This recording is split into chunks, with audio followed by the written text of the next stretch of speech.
What's going on, everybody? It's Matt, aka the Lumberjack Landlord. Super excited to be here with you this morning. Getting ready for Fed minutes to come out today and see what the rate hike is going to be. But what I wanted to talk about today was bring on the housing crash. Bring it on. So I think one of the major misnomers that I see very often in the comments is you better be careful. You better watch out. You don't, be aware of what's going to be happening in the market. I think that is naive for a lot of people that aren't investors. The reason I say that is because most investors, and I talk to investors a lot, almost every day, and certainly many times during the week, because birds of a feather flock together. So I talk to a lot of people that have investment in property. One of the major misnomers that I think a lot of people have is that, hey, if this market crashes, you're in trouble. I can honestly tell you that that's actually not how it works at all. Many of these investors that I talk to on the daily, they have 7 figures of cash ready to deploy. So largely, they're unaffected by a 7% rate, an 8% rate, a 9% rate. Now, there are certainly investors where the rates impact them. They're usually smaller investors because they don't have that massive stack. But largely speaking, anybody that's been doing this for anything more than probably 7 or 8 years largely has a massive stack of cash ready to deploy. So what I would tell you is bring on that housing crash, because what would we see? We already see transactions have crashed. Mike Zuber from One Rental at a Time and we talk about that a lot because we started talking about that probably about 6 or 7 months ago, knowing that we were going to start to see a crash in transactions. Now, admittedly, I agree. I believe that actual prices are going to fall. I believe that we're going to see a 10 to 20% reduction in price over the next, now it's probably 6 to 18 months. I believe that we're going to see this correction in the market. And so if prices do go down 20%, that's awesome. Because frankly, with where interest rates are right now, payments have more than doubled over where they were when the rate was 3%. Now rates are in the 7s, sometimes in the 8s. I've actually seen people quoted in the 9s for these types of mortgages on investment properties. So as I said, I am really looking forward to this housing crash. I don't believe it's going to be a crash. I believe it's going to be a correction. I believe it's going to be 10 to 20%. I think what we're already starting to see with this 10T concept on the credit score side of things, that's making millions upon millions of people now qualify for a mortgage that didn't qualify before. This is the anatomy, this is the architecture of how a crash doesn't happen. Now, I want there to be a crash. I know that there's that human casualty side, and that's what makes me not want to crash. What makes me want to crash is as a business person, if it crashes, I have capital to deploy. And in fact, I have banks asking me, what are my plans? What would I like to do? What do I see coming that I can anticipate that they would like to then fund and put money into? This is the position that a lot of larger investors or mid to large investors are in with their small or local bank systems, is that they still need to lend, but they want to lend to people that are operators, not just investors. One of the things that I talk about very often is being an operator, not an investor. What does that mean? An investor basically puts their money into a deal and then has an ecosystem that then manages that deal and takes care of that deal. Sometimes it might be a flip. Sometimes it might be buy and hold, but it's kicking it off to, a property manager of some sorts. So that's being an investor.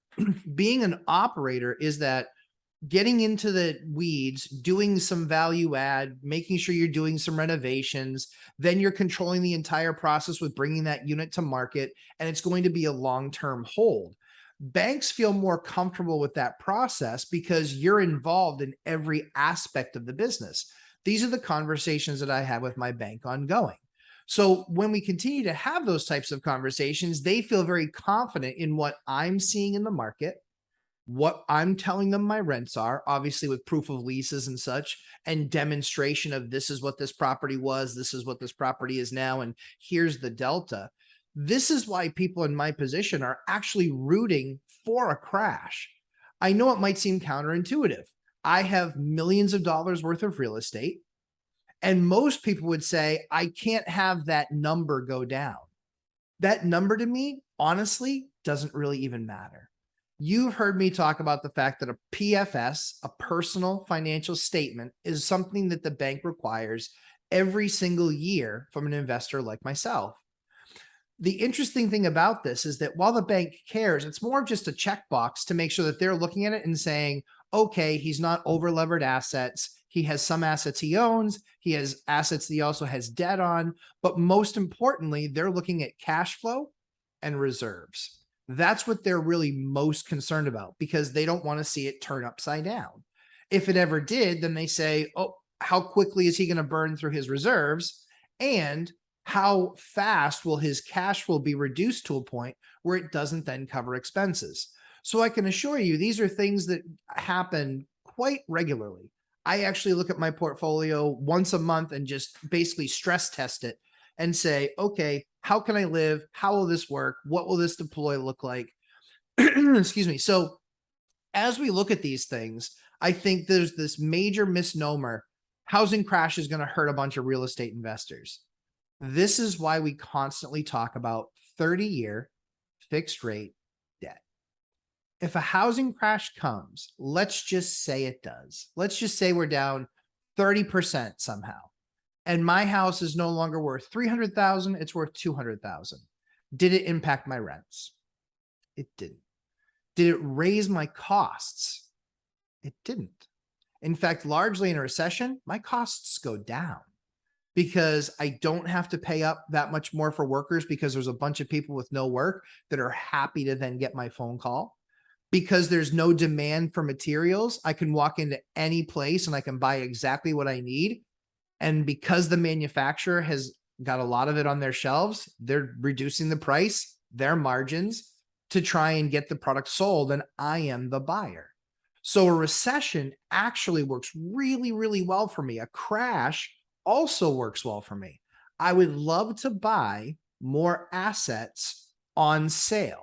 This is why when we talk about it's always a great time to do a great deal, or it's always a good time to do a great deal, as Dion would say, the real key to this is that that's absolutely accurate. We look at the numbers as they're presented today. There's no hopium. There's no, well, projected rents say, no. I don't look at projected rents. I look at what are my rents right now today. The only projected rent I'll ever look at is this rent under market? i.e., is it less than what the housing authority will pay? Or is it less than what the actual market rent is? So what I would tell you is, again, we are actually all very hopeful as investors for a housing crash. I'll take a correction, but correction is what I think is going to happen, that 10 to 20%. Crash is honestly, from a business side, is what I hope happens. Because seeing fake wealth disappear off a balance sheet is completely okay with most real estate investors. What we are really focused on is cash flow. It's about the cash flow. If somebody says, hey, you've got $10 million worth of real estate and you only owe $600,000 on it, so you have $4,000 in net worth. To most investors, we just don't care. We just don't care about that number because that $4 million in net worth doesn't actually buy you anything. It's like having a house that's worth $300,000 where the best loan to value ratio you're going to get is 70%. Well, that means you're only going to get $210,000 out of a loan. So if that goes from worth 300,000 to 250 or 240 in a 20% crash or 20% correction, now you're at 240, you have 30,000 bucks in equity. You can't tap into that equity anyway. It only comes down to, if you wanted to sell it, could you then get that 30,000 out? Well, minus fees and everything, you'll be probably, you might make 20 grand in that scenario.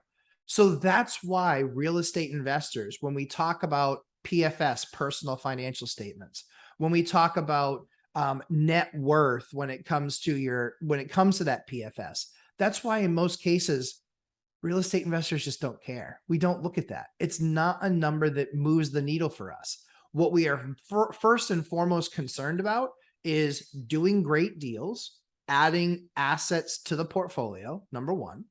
Number two is the cash flow on those assets, only doing great deals. I'm not doing skinny deals now, but there are a lot of commercial investors that are. That's a scary thing to me. That's the thing that concerns me the most about this market is people doing cap rate deals at 4 and 5% because rates have now skyrocketed.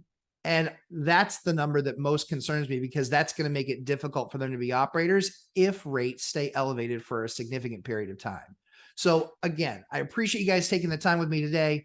I really wanted to talk about bringing on the market crash because I'm ready for it. So many investors are ready for it, and we are more than ready to start deploying that capital. I think it's going to be really important for real estate investors to continue to watch the market, see what it's doing, continue to evaluate these deals as they come up, because there are still deals in your market worth doing today. I've done a deal at 7%. I've done a deal at 7.5% because the numbers were just that good. It's 30-year fixed rate debt, so my payment doesn't go up. That's the real key, is that no matter what goes on in the market, what are rents doing and how much skin is in the game from an investor and how much return on that capital, the rock, how much return on that capital am I actually getting? So hopefully this helps encourage you guys that are investors. Make sure to also let folks know that aren't investors really how an investor is actually looking at this situation, because I think it's important for them to understand. I know that they might think that based on a bunch of videos that they've watched that their opinion is that I'm wrong. That's more than fine. I've got 22 years operating the business and really actually understanding what it takes to continue to operate the business in a very profitable way and understanding what things and areas we can anticipate. Before those people that say, well, what if people stop paying rent? I absolutely expect that some people are going to stop paying rent, and I will absolutely be able to evict them.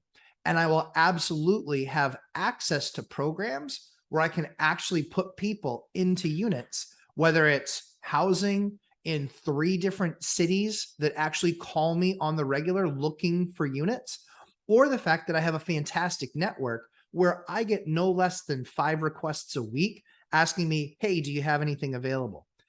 This is the key. Even as that demand will diminish, it absolutely will diminish. I don't need 100 people in 24 hours inquiring about my property. I really only need a couple qualified because I know out of a couple qualified, one of them is going to take the place. And that's really how you build a very sustainable business, and one that largely isn't thrown and tossed about with the waves that we're going to see in this coming market. So as I always say, we try and create great content for you. Please make sure you hit that like button. Also, I would love it if you would subscribe. Check us out on Sundays, 11:30 a.m. Eastern time for the live stream where you get to ask your questions. And I will answer any question except for a couple, but I'll answer almost every other question. So I look forward to seeing you there in the live stream. Thanks so much for taking the time to go through this video with me, and we'll see you in the next one.